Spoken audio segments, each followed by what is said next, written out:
Balaji hospital में करीब 1 lakh square feet का अभी biomedical technology and research lab चालू है। तो जो आगे के रिसर्चर्स हैं एडवांस साइंस को लेकर, किस तरीके से हमें ये रिसर्च लैब हेल्प कर सकता है छत्तीसगढ़ को एंड इंडिया को? बेसिकली हम करना ही इसीलिए चाहते हैं रिसर्च लैब में कि ये जो सिकलिंग है, सिकल सेल वाली जो डिसीज है, ट्रेड है डिसीज हो, इसके अलावा यहाँ बहुत सारी प्रॉब्लम्स है जो यूनिक है, उसका हम रिसर्च करें। इसलिए हम ये research lab 1 lakh square feet का ला रहे हैं। श्री बालाजी हॉस्पिटल ने अभी नया ऑन्कोलॉजी यूनिट भी डाला है, तो इसमें क्या फैसिलिटीज और हेल्थ केयर प्रोवाइड कर रहे हैं? हमारे पास 2 ऑन्कोलॉजी यूनिट है। इसमें हर टाइप की जो है उसका इलाज हो जाएगा। अब लोगों को दिल्ली, बॉम्बे या हैदराबाद जाने की जरूरत नहीं पड़ेगी। अभी रोबोटिक सर्जरी का भी एरा शुरू हो चुका है, तो ये किस तरीके से एड कर रहा है, कैसे हेल्थ केयर को इम्पैक्ट कर रहा है? अभी रोबोटिक असिस्टेड का दौर है। हम ऑर्डर करते हैं और जो रोबोट्स के आर्म्स हैं वो परफॉर्म करते हैं, तो it's a robotic assisted surgery. तो इसमें जो एडवांटेज होता है,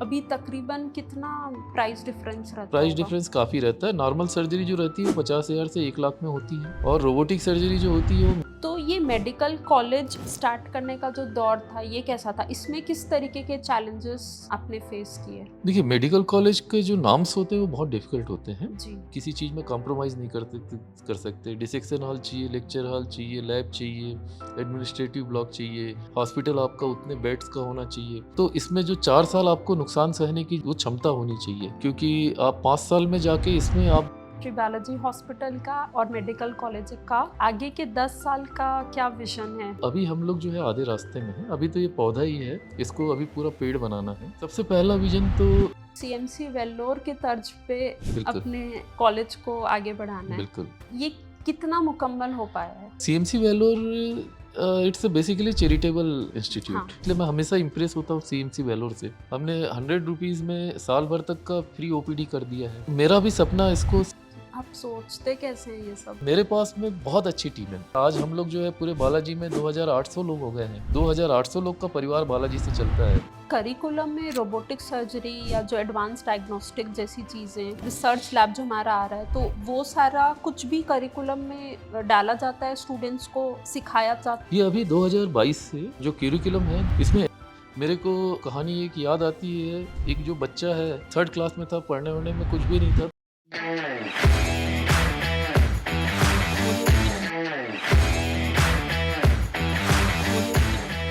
कोविड महामारी की बात करें तो बालाजी हॉस्पिटल का रोल बहुत ही सराहनीय रहा। और जैसे पैंडेमिक की बात करें या एंडेमिक की बात करें, जैसे आप अभी बोल रहे थे, एंडेमिक एक ऐसी सिचुएशन होती है जो एक पर्टिकुलर रीजन में फैलती है। जैसे अगर हम छत्तीसगढ़ के परिप्रेक्ष्य में बात करें तो सिकलिंग यहाँ पे कॉमन है, और हमारे बालाजी हॉस्पिटल में करीब 1 लाख स्क्वायर फीट का अभी BMT and research lab, biomedical technology and research lab चालू है। तो ये किस तरीके से हमें इन तरीके की एपिडेमिक सिचुएशंस या जो आगे के रिसर्चर्स हैं एडवांस साइंस को लेकर, किस तरीके से हमें ये रिसर्च लैब हेल्प कर सकता है छत्तीसगढ़ को एंड इंडिया को? आपने सबसे पहले बात तो सिकलिंग की। जी।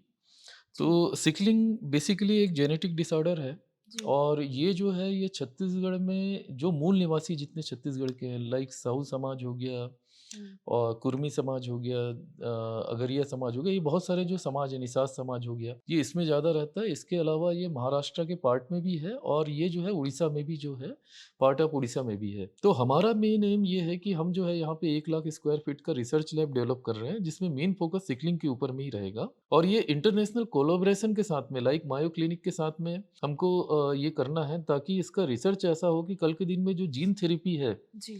वो हम यहाँ पे ला सकें, और इसको जो है हम जड़ से ख़त्म कर पाएँ। ये हमारा एक मेन एम है। आगे क्या होता है देखते हैं।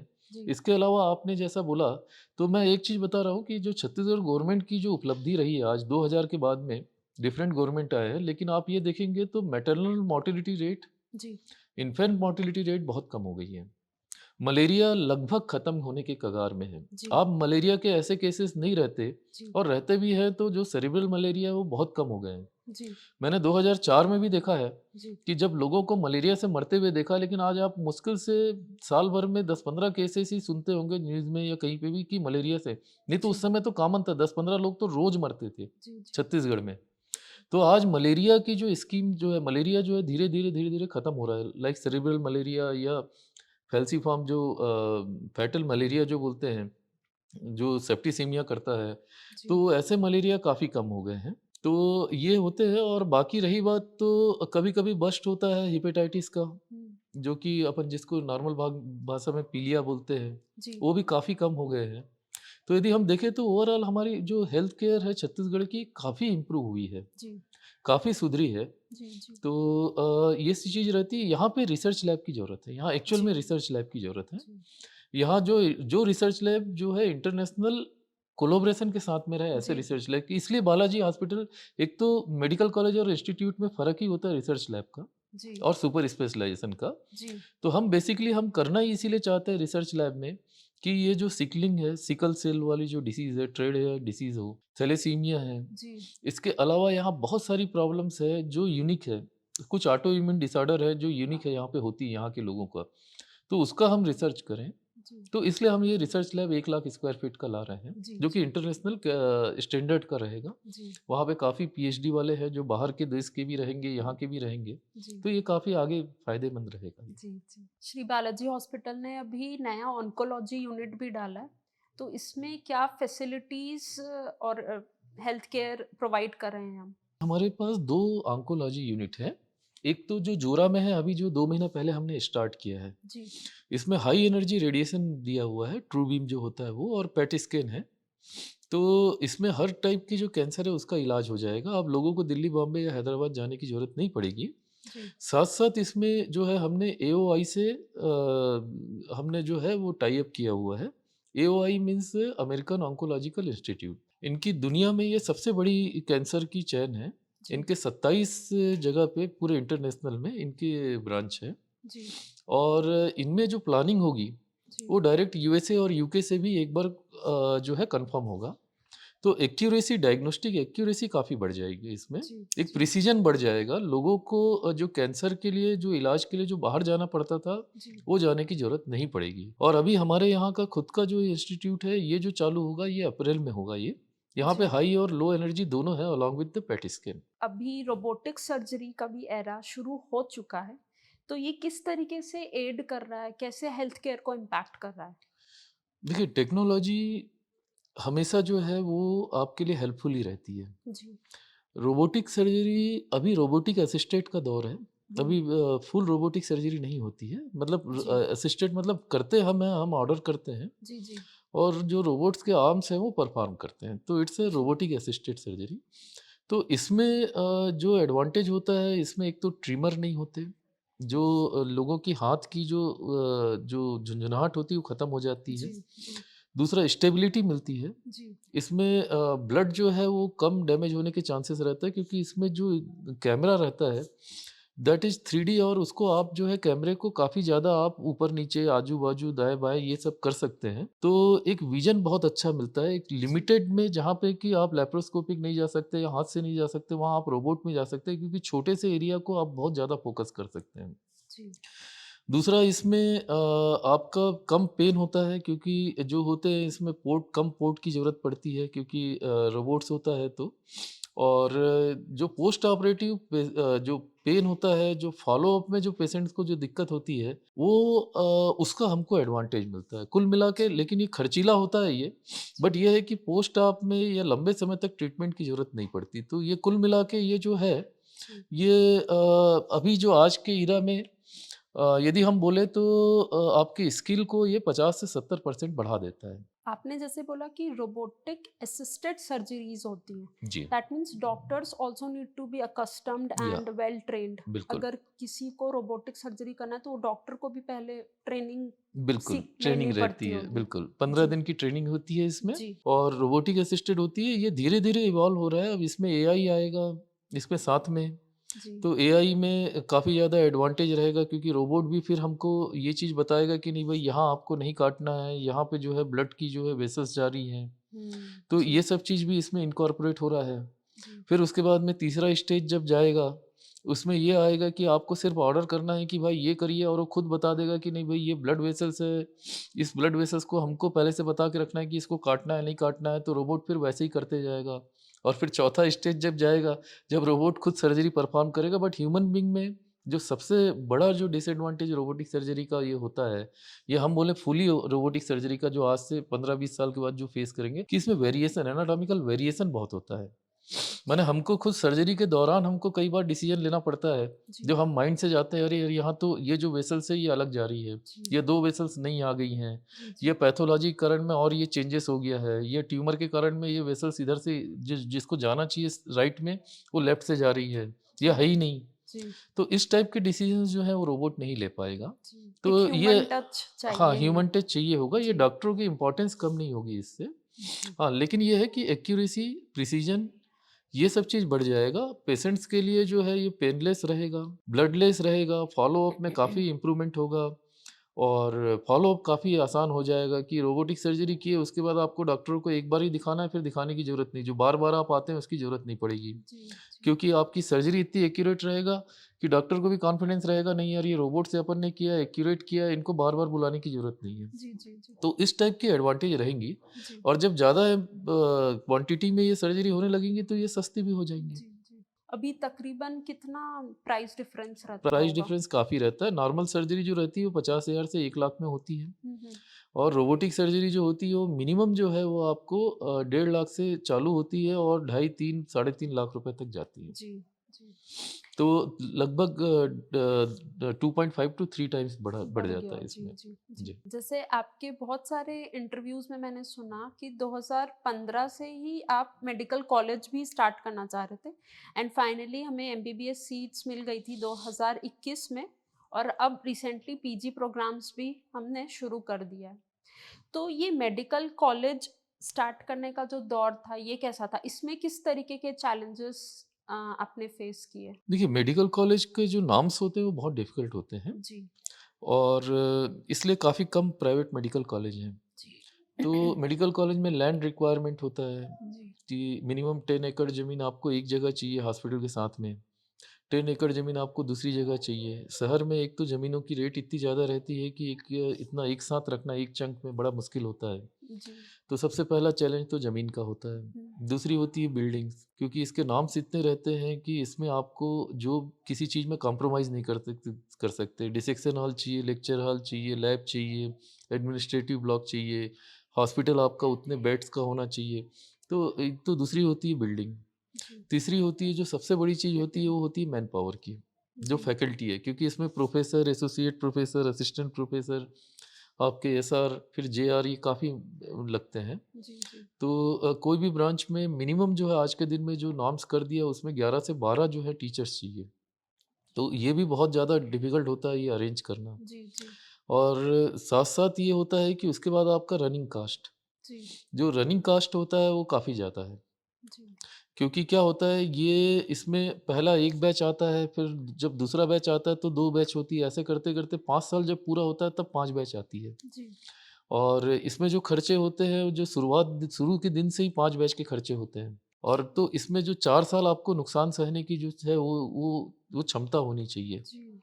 क्योंकि आप 5 साल में जाके इसमें आप ब्रेक इवन में आते हैं। हुँ, जी, तो इसके लिए क्या है, काफ़ी विज़न की ज़रूरत है जी, और इसमें यदि हम सिर्फ़ फाइनेंसेस या हम देखेंगे तो हम मेडिकल कॉलेज नहीं कर सकते। जी, हाँ, यदि हम ये देखेंगे कि नहीं भाई समाज के लिए हमको कुछ करना है, हमको एक स्टैंडर्ड करना है, क्योंकि एक बार मेडिकल कॉलेज एस्टेब्लिश होता है तो फिर वो लंबे समय के लिए हो जाता है। जी, जी, फिर उसके बाद में आपको मेडिकल कॉलेज को फिर इंस्टीट्यूट बनाना, रिसर्च लैब डालना, फिर सुपर स्पेशलिटी डिपार्टमेंट डेवलप करना, फिर उसको इंस्टीट्यूट जैसा देना। जी, तो ये सब चीज़ें रहती हैं, काफ़ी चैलेंजेस रहती है। जी, इसमें करीब तकरीबन आप यदि सपने देखेंगे तो आपको 20 से 30 साल लग जाते हैं पूरे। जी। आपने अपने इंटरव्यू में बोला था कि आपको सीएमसी वेल्लोर के तर्ज पे बिल्कुल, अपने कॉलेज को आगे बढ़ाना है। बिल्कुल। तो ये मतलब ये कितना मुकम्मल हो पाया है? CMC Vellore it's a basically charitable हाँ, इंस्टीट्यूट। राइट, वहाँ बड़ी-बड़ी सर्जरीज़ भी होती हैं, वो नॉमिनल खर्चे में होती हैं। राइट। इनफैक्ट ट्रांसप्लांट और सब चीज़ भी होती है नॉमिनल खर्चे पे होती है। और एक लोगों का विश्वास है, क्योंकि इस नॉमिनल खर्चे में भी उन्होंने क्वालिटी और एक सेवा भाव जो है वो एक रखा हुआ है, इसलिए मैं हमेशा इम्प्रेस होता हूँ सीएमसी वेल्लोर से। जी, क्योंकि एक नॉन गवर्नमेंट ऑर्गेनाइजेशन है। जी, और उन्होंने सालों से मतलब आज उनकी एग्जिस्टेंस जो है मोर देन 50 इयर्स हो गई है जी, और उन्होंने इसको बरकरार रखा है। जी, इसमें उन्होंने जो गरीब तबके उनके फ्री में डायलिसिस भी करते हैं। अलग से उन्होंने प्राइवेट वार्ड भी बनाए, उनमें चार्जेस लेते हैं। तो और उसके अलावा रिसर्च में काफ़ी आगे है सीएमसी वेलोर। जी, तो रिसर्च भी काफ़ी उनका है, इंटरनेशनल नाम है उनका। पूरे कोर्स हैं, सुपर स्पेशलाइज़ेशन कोर्स है, सुपर स्पेशलिटी डिपार्टमेंट है। तो मेरा भी सपना इसको सीएमसी वेलोर बनाने का है और मैंने उसी ध्येय को लेके ही इसको मैंने चालू किया था। जी, क्योंकि मेरे को कुछ छत्तीसगढ़ वालों के लिए पास में जो पार्ट ऑफ उड़ीसा है, इन लोग के लिए कुछ करने का है। तो मैं भी वही चीज़ चाहता हूँ कि कल के दिन में आप रहो ना रहो, बट आपका इंस्टीट्यूट जो है, वो आपको हमेशा ज़िंदा रखे। जी, तो मेरा सपना यही था और मैंने इसी ध्येय से इतना रिस्क उठा के मैंने इसको चालू किया है। हम जी, उसी लाइन पे चल रहे हैं। जी, आज हमने पूरा जो है 50% पूरे इन्वेस्टिगेशंस कर दिए मार्केट रेट के। हमने 100 रुपीज़ में साल भर तक का फ्री ओपीडी कर दिया है। हम आयुष्मान कार्ड में इलाज करते हैं। धीरे-धीरे हम इसको और वो करेंगे, हम इसको पूरा जो है पहले एम्स के रेट पे लाएँगे। जी, तो जो एम्स का रेट है हमारा ये करने का है, हम उसी में लाएँगे। जी, क्योंकि जैसे-जैसे बैच बढ़ेंगी, जैसे-जैसे पीजी बढ़ेगा, जैसे-जैसे सुपर स्पेशलाइज़ेशन बढ़ेगा, तो सोर्स ऑफ इनकम भी जो है उधर का रहेगा, तो हमको एक समाज के लिए करना है। जी, तो इसलिए हमने ये मेडिकल कॉलेज खोला हुआ था। जी, जी, जी। आप सोचते कैसे हैं ये सब? You are the whole soul, just one person behind everything, और आपके साथ और भी लोग हैं जिनका माइंडसेट सब मिलजुल के आप लोग सब सोचते हैं और इस तरीके से आगे बढ़ते हैं? नहीं, ये मेरे पास में टीम बहुत अच्छी है, जी। बट सोचने का काम मेरा ही रहता है क्योंकि हाँ, इसका यही है मैंने बताया ना कि इसमें जो जब मैं एसजीपीजीआई गया तब मेरा जो माइंडसेट है वो चेंज हुआ। हुँ, हुँ। फिर उसके बाद किंग कॉलेज लंदन गया तो वहाँ की स्टैंडर्ड क्वालिटी से चेंज हुआ। मैं सीएमसी वेलोर के बारे में सुना, तो फिर मैं जब भी ये सब चीज़ देखता हूँ तो कुछ एक समाज के लिए कुछ मतलब जो है लोगों के लिए कुछ करने की इच्छा होती है। जी, कुछ लिमिटेशन होते हैं जी, हमारे पास में, कुछ क्या बहुत सारे लिमिटेशन होते हैं, जी, बट उसको आपको पार करना पड़ता है, बहुत कम लोग कर पाते हैं।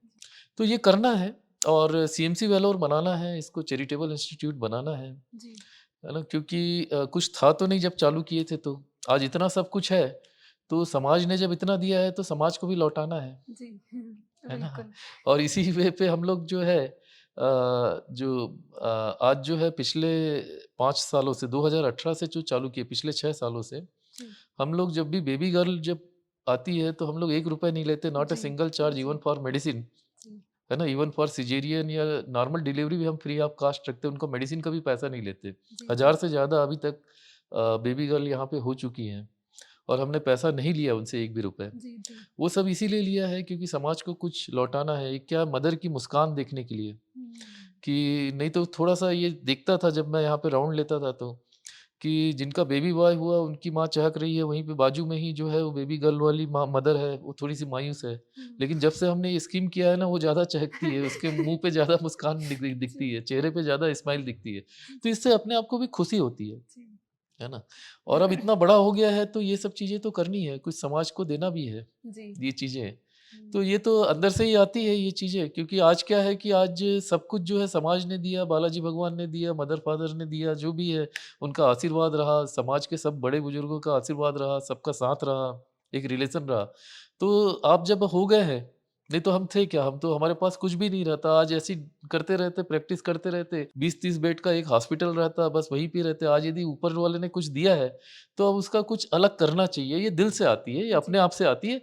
रही बात आपने जो बोला टीम वर्क, तो मेरे पास में बहुत अच्छी टीम है। जी, मेरे यहाँ पे जितने भी हैं करीब-करीब 30 लोग ऐसे हैं जो मैंने अपने मेरे परिवार के लोग हैं। जी, मेरे मौसी का लड़का, बुआ का लड़का, उसके अलावा मेरे ये जो बड़े पापा का जो है नाती, पोते सबको मैंने यहीं पे ले आया है। जी, जी, तो ये लोग जो है 24 घंटे यहाँ पे रहते हैं, वो मेरे सपने को अपना समझते हैं। जी, सबसे इम्पोर्टेंट चीज़ है मेरी वाइफ़ का कंट्रीब्यूशन इतना ज़्यादा रहता है कि वो कभी ये आज तक ये नहीं बोलती कि आपने इतने पैसे छोड़ दिए या इतने पैसे माफ़ कर दिए, ये कर रहे हैं। वो कभी भी पैसे के पीछे कभी भी कुछ भी नहीं होता, नहीं तो फिर एक एक वो रहता है, बाउंडेशन रहता है भी कि घर वाले बोल रहे हैं आप ऐसा नहीं कर सकते। जी, तो सब लोग जो मैं बोल देता हूँ वो सब मानते हैं यहाँ पर। जी। एक टीम वर्क है, सब लोग अपना समझते हैं, सबको गर्व होता है कि यार हमको सबको एक देने वाली चीज़ अच्छी लगती है यहाँ पर। हुँ, हुँ, हुँ। जी, तो ये चीज़ें जो हैं, ये काफ़ी जो है ये पॉजिटिव होती है, क्योंकि एक इंसान सोच के भी कुछ नहीं कर सकता यदि सराउंडिंग अच्छा ना रहे तो। Right, right. तो सराउंडिंग काफ़ी अच्छा है, कोई जी। क्वेश्चन नहीं करता, सब पूरे परिवार वाले साथ देते हैं, जी, यहाँ के सब लोग साथ देते हैं। आज हम लोग जो है पूरे बालाजी में 2800 लोग हो गए हैं। यहाँ मेट्रो, जोरा, इसके अलावा नर्सिंग कॉलेज, फार्मेसी, पैरामेडिकल मिला के हुँ, हुँ। 2800 लोग का परिवार बालाजी से चलता है। जी, जी, तो आज इतने सारे लोग हैं, जी, तो इतनी बड़ी फैमिली हो गई है हमारी। जी, तो लेकिन सबका विज़न ऐसे ही है कि सबको अपने को देना ही है। जी, राइट। इतना अच्छा विज़न है, मतलब हम सबकी यही प्रार्थना रहेगी कि जैसे आप सीएमसी वेल्लोर के तर्ज पे बालाजी को आगे बढ़ाना चाहते हैं, आगे शायद कोई और देवेंद्र नायक जी आएँ जो बालाजी बिल्कुल, हॉस्पिटल की तर्ज में अपना हॉस्पिटल बनाना चाहें। बिल्कुल। अ, आगे बढ़ने से पहले अभी हमने डॉक्टर देवेंद्र नायक जी सर का एक सर्जन वाला साइड देखा, एक एंटरप्रेन्योर वाला साइड देखा, बट इनका और भी एक दूसरा साइड है। और टॉक विद चित्रा की टीम ने रिसर्च एंड एनालिसिस करके ये पता कर लिया है कि sir is actually a very good singer, और ये हर रोज़ हॉस्पिटल भी साइकिल से ही आना पसंद करते हैं। तो ये हेल्थ के बारे में सिर्फ़ आपको टिप्स ही नहीं दे रहे हैं, बल्कि ये खुद उसको अपनी ज़िंदगी में अमल भी करते हैं। ये साइक्लिंग भी करते हैं, जिमिंग भी करते हैं। और अभी हम सर से रिक्वेस्ट करेंगे कि वो हमें कुछ 2 लाइन गुनगुना के सुनाएँ। चित्रा, इसमें मैं एक चीज़ बोलना चाहूँगा जी, कि हेल्थ के लिए बोला ना, जी, तो देखिए ये हमको सबको समझना पड़ेगा जी, कि हेल्थ ही ऐसी चीज़ है जो ज़िंदगी भर आपके साथ चलेगी। जी, आपकी फैमिली नहीं चलेगी, आपका धन, दौलत, पैसा नहीं चलेगा, आपका जो रिलेशन नहीं चलेगा, आपका गुडनेस नहीं चलेगा। जी, आपका ज़िंदगी में यदि कोई चीज़ चलेगी, वो हेल्थ चलेगी, वो और वो खुद की हेल्थ चलेगी। राइट। यहाँ पे थोड़ा-सा भी मोच लगता है, हमारा 2 दिन, 3 दिन बेकार हो जाता है और हमारा पूरा ध्यान उधर चला जाता है, चाहे जितना भी बड़ा मैटर हो। एक सिंपल सा जी, एग्ज़ाम्पल है, हर आदमी इसको फेस करता है। जी, जी, हमने यहाँ पे देखा हुआ है, बहुत बड़े-बड़े लोग, बहुत छोटे-छोटे लोग, कोई भी है, यहाँ जब आते हैं, पैरालिसिस होता है या आदमी कुछ नहीं कर पाता, उनकी मनोस्थिति देखिए आप। जी, तो हेल्थ एक ऐसी चीज़ है, prevention is always better than cure, जिसमें कि कॉम्प्रोमाइज़ की कोई गुंजाइश नहीं है राइट। और जिसमें कि preventive health is very important. जी, तो हेल्थ के लिए तो 1 घंटा ज़रूर अपने आप को दीजिए, क्योंकि हेल्थ ही चलेगी, इवन आपकी फैमिली भी नहीं चलेगी। जी, जब आप बीमार पड़ते हैं, जब आप रहते हैं, तो देखिए क्या होता है, 3 महीना, 6 महीना होता है। मैंने यहाँ पे पेशेंट लोग को देखा है, 12-12, 14-14 महीने पैरालिसिस में पड़े रहते हैं। अब वो वाली कंडीशन देखिए, जी, तो वो कंडीशन आना ही क्यों? तो जिनको कि शुगर होता है, ब्लड प्रेशर होता है, प्रॉपर वे पे अपन कंटिन्यूअस मॉनिटरिंग करें जी, और अपने आप के लिए 1 घंटा, 24 घंटे में से 1 घंटा दीजिए, क्योंकि वही चीज़ आपको आगे तक चलेगी। जी, बाकी जी, देखिए अनफॉर्च्यूनेट इंसिडेंट्स किसी के साथ भी हो जाता है। राइट। उसको तो नहीं टल सकते, बट जो हमारे हाथ में है। जी, तो इसलिए 1 घंटा कुछ भी चीज़, योगा, एक्सरसाइज़, रनिंग, वॉकिंग, कुछ भी कर सकते हैं आप अपनी हैसियत के हिसाब से, अपने उसमें करिए ही करिए, जी, क्योंकि ये जो चीज़ें हैं, हेल्थ ही है जो आपके लास्ट तक चलेगी, जी सर। है ना? जी, तो हेल्थ बहुत इम्पोर्टेंट है। मैं जिम करता हूँ जी, और जिम का कोई टाइमिंग नहीं होता। लेकिन मैं ये है कि 7 दिन में मैं 4 दिन तो मैं निकालता हूँ, 3 दिन नहीं निकल पाता, क्योंकि कभी रात को 2 बजे पेशेंट आ जाते हैं, कभी कोई ऐसी अनफॉर्च्यूनेट थिंग्स हो जाती है जिसमें 2-3 बजे आना पड़ता है, या कभी क्योंकि इतना बड़ा हॉस्पिटल है, इतनी जी, सारी रिस्पॉन्सिबिलिटी रहती है। जी, बट मैं सप्ताह में जो है 4 दिन मैं बिल्कुल निकालता हूँ, चाहे जैसा भी हो, चाहे वो रात को 12 बजे हो, चाहे वो सवेरे 7 बजे हो, कोई टाइम टेबल नहीं है कि करने का। बस एक्सरसाइज़ करना है तो 1 घंटा मैं रेगुलर करता हूँ। और जितना मैं कोशिश कर सकता हूँ, क्योंकि क्या है कि आपका हार्ट जो है वो आपके पैर से जुड़ा हुआ है। आप जितना चलेंगे, जितना रनिंग करेंगे, जितनी साइक्लिंग करेंगे, उतना हार्ट जो है वो आपका ब्लड फ्लो। स्ट्रॉन्ग होगा। जी, तो आप सबसे इम्पोर्टेंट चीज़ ये है कि जितना हो सके उतना आज के दौर पे व्हीकल की कम यूज़ करें, साइकिल या पैदल चलना ये सब ज़्यादा यूज़ करें। तो अदरवाइज़ आजकल ऐसा हो गया है कि एक एसी और दूसरा गाड़ी, हुँ, इसमें तो लोगों का चलना ही हो जाता है। तो हमारे पूर्वज जो है 35-40 किलोमीटर डेली चलते थे और राइट। आज हम रनिंग जो है डेली यदि हम बोले तो 2 से 3-5 किलोमीटर नहीं होता है। हुँ, तो हुँ, देखिए अपने को बढ़ाना तो पड़ेगा ही ये चीज़ें, और इसी कारण क्या होते हैं जो हार्ट अटैक और ये सब चीज़ें जो अभी हो रही हैं, जो डायबिटीज़ हो रहा है, जो हाइपरटेंशन हो रहा है, इसका मेन रीज़न यही है जी, कि एक एसी रूम में बैठना, दूसरा हमको चलना नहीं। जी, तो ये सब चीज़ों को चेंज करना होगा, क्योंकि जी, हम वही खाना खाते हैं जो पूर्वज खाते थे, वही दाल, चावल, रोटी, सब्ज़ी और सेम वही रहता है और आज भी वही खा रहे हैं, बट हमारी फिज़िकल एक्टिविटी कम होती जा रही है। राइट।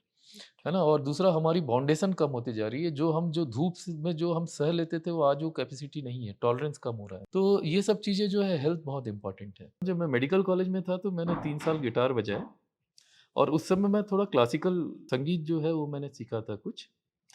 तो गाने में तो ख़ैर हर गाना गा लेते हैं, बट एक राग भैरवी का मैं मन्ना डे का जो है राग भैरवी का मैं उसका सिर्फ़ एक धुन बता देता हूँ। धीम तना धृग तानुम ताना दे रे ना दिन तना न धृग तानुम तन रे ना दिन न दे रे ताना दे रे ताना धृग ता ता रे ता धीम तना न धृग धीर धीर धीर धीर धीर धीर तानी तानी तानी धीम तना न धृग तानुम ताना दे रे ना दिन तन सप्त सुर ना 3 ग्राम बंसी बाजे रे ससा नि सा नि ध नि ध ध ध प म म ग म ध ग म म ग रे सा धार कृत चरण धरन धरत पाग परत नहीं परन झांझर झन के झन नन नन नन नादिर धिन तन नन नन नन तन नन नादिर तन नद्रिग तानुम तान नदिर नादिन तन नद्रिग तानुम तन नादिन नादिर धिन तन नधिन तन नन नन धिन तन नन नन धिन तन नन धीर तुम तन नन धीर तुम तन नन नादिर धीर धीर तुम धीर नादिर धीर धीर तुम दित तुम दित तुम दित तुम दित तुम दितुम दितुम दितुम धागिड़त तुम त क्रांधा धागिड़त तुम त क्रांधा धागिड़त तुम त क्रांधा धीम तना न दृगता नुम ता दे रे ना दिन तना न दृगता नुम तन रे ना दिन तना न दृगता नुम तर रे ना दिन तना न दृगता दृगता थैंक यू हाँ, क्या बात है। बिना म्यूजिक का है लेकिन ये जो होते हैं इसमें जी, सुर संगम और ये सब रहते हैं जी, है ना? It one of the difficult song है ना इन जी। इंडियन राग फ़िल्म इंडस्ट्री भैरवी राग बोलते हैं भैरवी उसको। बोलते हैं जी, इसमें। जी। इसके और वेरिएशन होते हैं, अच्छा। बट ये मन्ना डे जी का है, उन्होंने इसको वेरिएशन में किया हुआ है। इसको राग भैरवी को उन्होंने जो है ये मितनिन ताल के साथ में गाया है, जी, जी, जो कि बहुत ईज़ी करके किया। अदरवाइज़ इसका जो राग भैरवी का है ये काफ़ी डिफ़िकल्ट है इसको, बट जी, आम पब्लिक के लिए उन्होंने इसको ये उतारा था। तो जी। ख़ैर बहुत बड़े-बड़े लोग हैं जो मन्ना डे हैं। सर, आगे आपसे जो श्री बालाजी हॉस्पिटल का और मेडिकल कॉलेज का आगे के 10 साल का क्या विज़न है? देखिए सबसे पहली बात तो अभी हम लोग जो है आधे रास्ते में हैं। अभी तो ये पौधा ही है, इसको अभी पूरा पेड़ बनाना है। सबसे पहला विज़न तो चूँकि इसको रिसर्च सेंटर के साथ में इंस्टीट्यूट बनाना है। लाइक जो दिल्ली एम्स है, पीजीआई है, एसजीपीजीआई है, इस टाइप का सुपर स्पेशलिटी लाके इसको एक रिसर्च सेंटर बनाना है। दूसरा इसको टोटल चैरिटेबल इंस्टीट्यूट में कन्वर्ट कर देना है, जिसमें कि लोगों को यहाँ पे पैसे ना लगें। हमको जो भी फंडिंग आए वो रिसर्च प्रोजेक्ट से आए, वो जो है फीस से आए। इनफैक्ट बच्चों की फीस भी बहुत अच्छी करनी है ताकि लोगों का एक्चुअल में भला हो। और दूसरा ये है कि हमारे जो है ऐसे जो नॉर्मल जो रिसर्च वर्क से ही हमको बहुत अधिक जो फंडिंग जो आए वो आए और यहाँ इलाज के लिए पैसा ना लगे। तो जी, इसको ऐसा हॉस्पिटल बनाना है कि जहाँ कितनी भी बड़ी बीमारी हो, जी, चाहे कितना भी बड़ा हो कि जिसमें कि लोगों को पैसा ना लगे। जी। गवर्नमेंट की स्कीम अभी तो आ गई है आयुष्मान और ये सब चीज़ें, तो उसमें से हम करें। इनफैक्ट हम ओपीडी भी हम यहाँ पे फ्री कर देंगे, हम यहाँ पे इन्वेस्टिगेशंस भी फ्री कर देंगे, हम पूरा ही वो कर देंगे। क्योंकि हमारा ध्येय कभी भी यहाँ पे सिर्फ़ पैसे कमाने का नहीं है, हमारा ध्येय जो है वो समाज के लिए कुछ करने का है।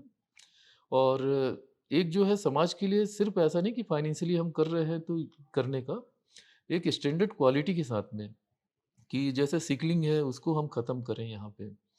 यहाँ पे जो ऐसी बीमारियाँ हैं जो कि बहुत रेयर हैं या कुछ एरिया में होती है। जैसे बस्तर एरिया में एनीमिया बहुत कॉमन है। लोगों की जनरल जो हीमोग्लोबिन रहती है वो 7-8 ग्राम रहती है। तो ये इस टाइप की रिसर्च की अभी बहुत ज़रूरत है। तो जिसमें कि नीचे तक भी जो है लोगों को फ़ायदा पहुँचे। जी, और इसके बाद में हमारा ये है कि इसको हम जो है, हम इसको एक हाँ, जो बालाजी भगवान की कृपा से हम इसको और बढ़ाना चाहेंगे इस हॉस्पिटल को। मैंने जैसे मेडिकल कॉलेज अभी 150 सीट है, तो इसको 250 सीट करेंगे। जी, इसके पीजी काफ़ी ज़्यादा करेंगे, फिर जी, उसके बाद डीएमएमसीएच चालू करेंगे, जो सुपर स्पेशलिटी जी, होता है। जी, रिसर्च इंटरनेशनल कोलैबोरेशन के साथ में करेंगे। जी, कुछ जैसे डायबिटीज़ है, डायबिट ला लाइलाज है, तो पैंक्रियाटिक आइसोलेट ट्रांसप्लांट है वो है, जीन थेरेपी में जाने का है। एआई के साथ जाना है, रोबोटिक के साथ में एआई जाना है, जिसमें लोगों को पहले से ही मालूम चल जाए कि कैंसर होने की कितनी संभावना है। कुछ करेक्ट। एआई सिस्टम ऐसे होते हैं कि आज जो आ रहा है, जैसे कि आज 4D सीटी स्कैन आ गया है कि जिसमें पूरा ही मालूम हो जाता है, प्लानिंग बहुत अच्छे से हो जाती है, एक्यूरेट होता है, सर्जरी से पहले प्लानिंग अच्छी हो जाती है। तो एक स्टैंडर्ड क्वालिटी जो दुनिया में जो मिल रहा है, जी, जो दुनिया में हो रहा है वो रायपुर में हो, हमारे सेंटर में हो। हमारी यही एक सपना है जी, और वो भी बहुत ही मिनिमम चार्जेस में हो। जी, तो ये एक सपना है, इसको अभी हमको आगे बढ़ना है, अभी तो काफ़ी कुछ करना है ना? अभी तो चालू हुआ है, अभी जी, बहुत दौर बाकी है। जी, जी, जी, बिल्कुल। एक क्वेश्चन मैं भूल गई थी, वो पूछना है। मेडिकल कॉलेज की बात है तो यहाँ पे क्वालिटी एजुकेशन बच्चों को देने के लिए किस तरीके के मेजर्स ले रहे हैं बालाजी हॉस्पिटल? देखिए, बालाजी हॉस्पिटल्स का एक सबसे बड़ी अच्छी चीज़ ये है कि आज जिन्होंने एक 91 में जी, मतलब आज यदि हम बात करें तो इतने साल पहले जो हमारे टीचर्स थे वो आज इन सब बच्चों के टीचर हैं। ओके, तो हमने सबसे पहली बात तो वही टीचर रखे जो हमको पढ़ाए थे। जी, क्योंकि उस समय डिसिप्लिन, अनुशासन, एक लगन और फिर उसके बाद में एजुकेशन बहुत हाई स्टैंडर्ड का होता है जो धीरे-धीरे थोड़ा-सा कम हुआ। तो हमने उसको मेंटेन किया। दूसरा हमने फैकल्टी पूरे रखे हैं। जी, जो नॉर्म्स में है हमने पूरे फैकल्टी फुल टाइमर रखा हुआ है। जी, तीसरा हमारे पास में पेशेंट्स बहुत हैं यहाँ पे, जैसे 800-900 पेशेंट एडमिट रहते हैं एट अ टाइम। तो पेशेंट देखेंगे तभी बच्चे कुछ सीखेंगे जो जी, प्रैक्टिकल्स के बाद में। तो हमने ये सब चीज़ इसके अलावा हमने हमेशा जो है इनके स्टैंडर्ड में कोई भी क्वालिटी में कोई भी कॉम्प्रोमाइज़ नहीं किया। जैसे कि डिसिप्लिन काफ़ी ज़्यादा है। जैसे हॉस्टल में 9 बजे यदि हमने बोल दिया तो 9 बजे और जी, हमने हर बच्चे को अपना बच्चा समझ के रखा है। जी, सबको हमने एसी दिया है। जी, सबको एक जो है वो उनको 2 बच्चे का एक रूम दिया है जिसमें अटैच वॉशरूम है। जी, तो ये सब चीज़ और उनका जो हम लंच भी वही करते हैं जो बच्चे करते हैं। जी, तो खाने-पीने में भी हमने कोई कॉम्प्रोमाइज़ नहीं की। जी, जी, एजुकेशन में उनका कोई कॉम्प्रोमाइज़ नहीं किया हुआ है। बच्चों के प्रैक्टिकल्स इतने ज़्यादा होते हैं, उनकी एग्ज़ाम इतनी ज़्यादा होती है, जी, जस्ट लाइक अ स्कूल जैसा हमने किया हुआ है ताकि कि वो अभी ये जो है ये 5 साल अच्छे से निकालेंगे, हुँ, तो उनका हुँ, बेस स्ट्रॉन्ग होगा, जी, तो आगे वो जो है देश-विदेश में अपना नाम जो है वो बढ़ा पाएँ, इंस्टीट्यूट का नाम बढ़ा पाएँ। जी, तो ट्रेनिंग उनकी काफ़ी ज़्यादा स्ट्रिक्ट ट्रेनिंग किया हुआ है, लाइक अ मिलिट्री ट्रेनिंग जैसा यहाँ अभी से जी, कर दिया है। जी, जी, साथ-साथ एंटरटेनमेंट भी करते हैं बट मिलिट्री ट्रेनिंग जो है वो ऐसा हमने यहाँ पे बिल्कुल हमारा शुरू से ही एजुकेशन में हम बहुत ज़्यादा स्ट्रिक्ट रहे हैं। जी, जी। इज़ इट पॉसिबल या मैं आपसे ये पूछना चाह रही थी कि करिकुलम में रोबोटिक सर्जरी या जो एडवांस डायग्नोस्टिक जैसी चीज़ें, ये बिल्कुल, या रिसर्च लैब जो हमारा आ रहा है, तो वो सारा कुछ भी करिकुलम में डाला जाता है, स्टूडेंट्स को सिखाया जाता है? बिल्कुल। ये अभी 2022 से जो करिकुलम है जो सीबीएम बोलते हैं कंटीन्यूअस जो करिकुलम एक्टिविटी इनकी रहती है, इसमें एनएमसी ने भी चेंज किया है।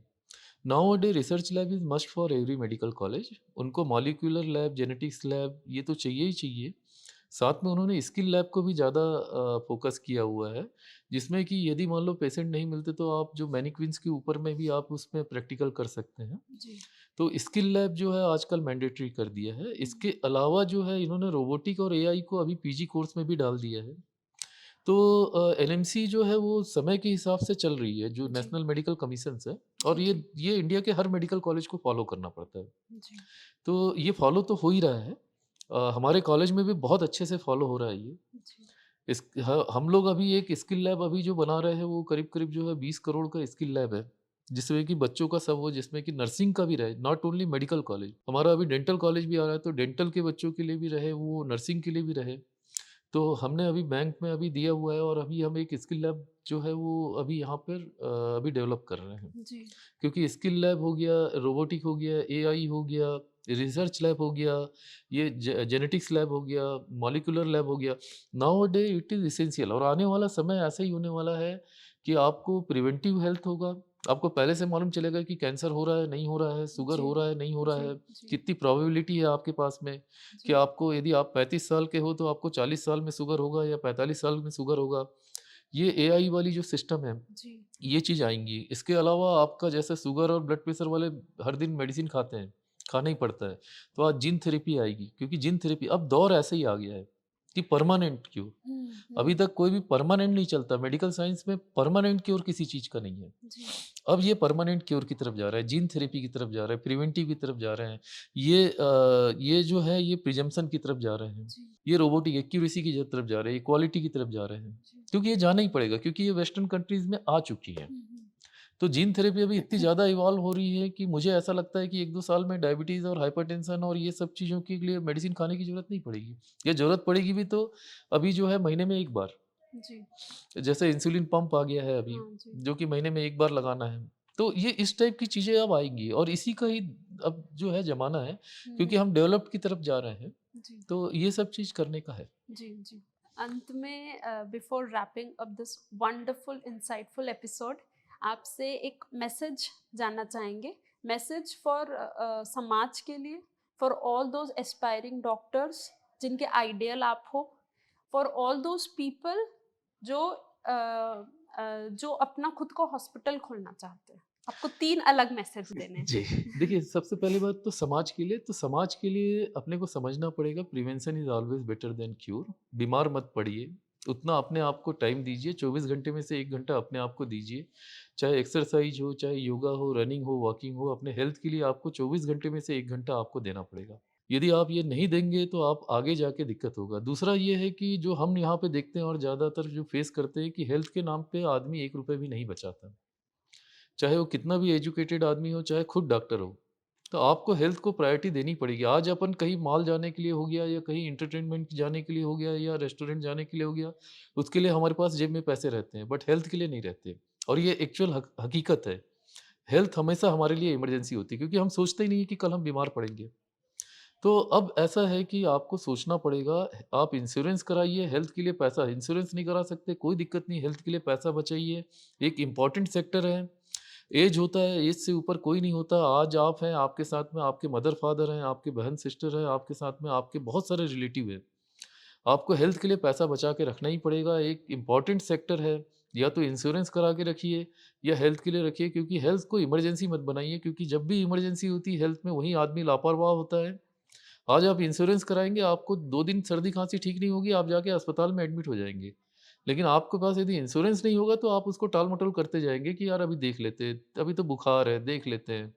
और वो देखना कभी-कभी भारी पड़ जाता है। ठीक है, 90-95% केस में ठीक हो जाता है, बट 5-10% में भारी पड़ जाता है। और मैं बता रहा हूँ कि आपको हेल्थ के लिए एक चीज़ मैं बता रहा हूँ कि मैं एक डॉक्टर हूँ, मैं बोलता हूँ कि भई मैं 99% रिज़ल्ट देता हूँ। लेकिन जो 1% जो पेशेंट के लिए मैंने रिज़ल्ट नहीं दिया, उसके लिए वो 0% हो जाता है। तो पेशेंट्स के लिए, आम आदमी के लिए हेल्थ जो है या तो 0% होता है या 100% होता है।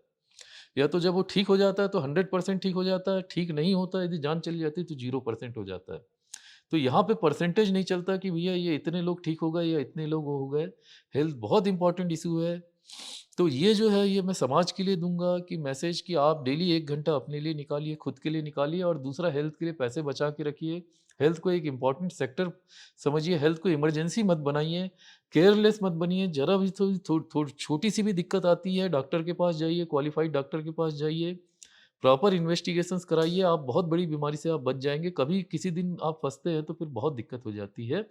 यदि आप क्रॉनिक बीमारी से या क्रॉनिक डिसीज़ेज़ से आप लड़ रहे हैं, लाइक शुगर, ब्लड प्रेशर या सीवीए या हार्ट प्रॉब्लम या कोई दूसरा भी चीज़ से, तो आप बिल्कुल पर्टिकुलर रहिए। आपको यदि 15 दिन में शुगर चेक कराना है तो शुगर चेक कराइए ही कराइए, आप उसमें बचिए मत।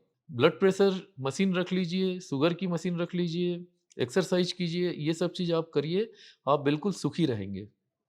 कुछ अनफॉर्चुनेट इंसिडेंट्स होते हैं लाइक कोरोना का, उसको उससे तो हम बच नहीं सकते, क्योंकि वो पैंडेमिक होता है।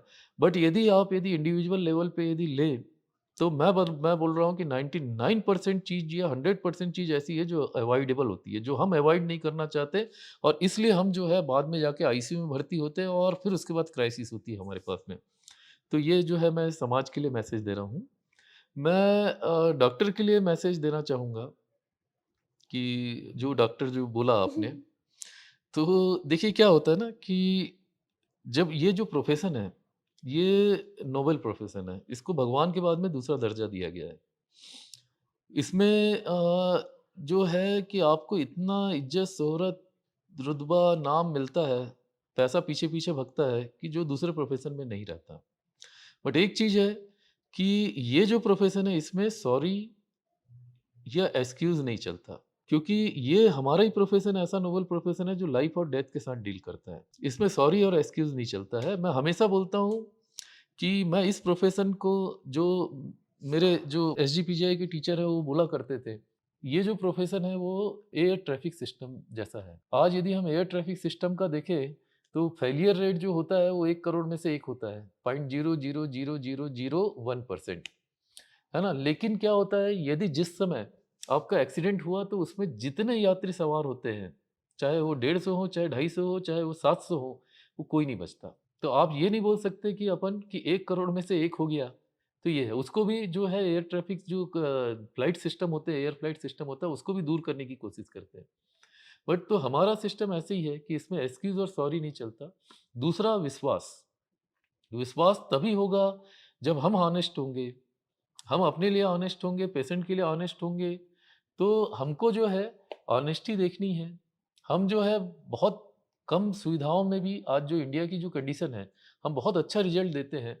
लेकिन क्या है हमको ये कंटीन्यूअस देना है, ये नहीं कि हमने 100 पेशेंट सही कर दिए तो फिर 101 पेशेंट के ऊपर ध्यान ना दें। तो ये चीज़ें हैं और ड्रीम देखिए, सपने देखिए, 4C 4D का फ़ॉलो कीजिए, हर कोई आगे बढ़ जाता है, हर कोई है।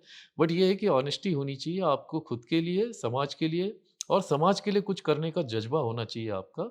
एक बेस्ट ह्यूमन बीइंग बनिए। कोई भी प्रोफ़ेशन होता है, अच्छा इंसान ही जो होता है वही ऊँचा तक पहुँच पाता है। कोई भी प्रोफ़ेशन हो जो नंबर 1 होता है उसकी हमेशा ख़ासियत रहती है। तो एक बेस्ट ह्यूमन बीइंग बनना है, एक दर्द महसूस करना है। मैं तो हर पेशेंट को अपना भाई-बहन, माता-पिता से तुलना करता हूँ। तो लेकिन कई बार ऐसी चीज़ें होती हैं कि बहुत सारे पेशेंट्स रहते हैं, बहुत पेशेंट हो जाते हैं, कई बार ये रहता है।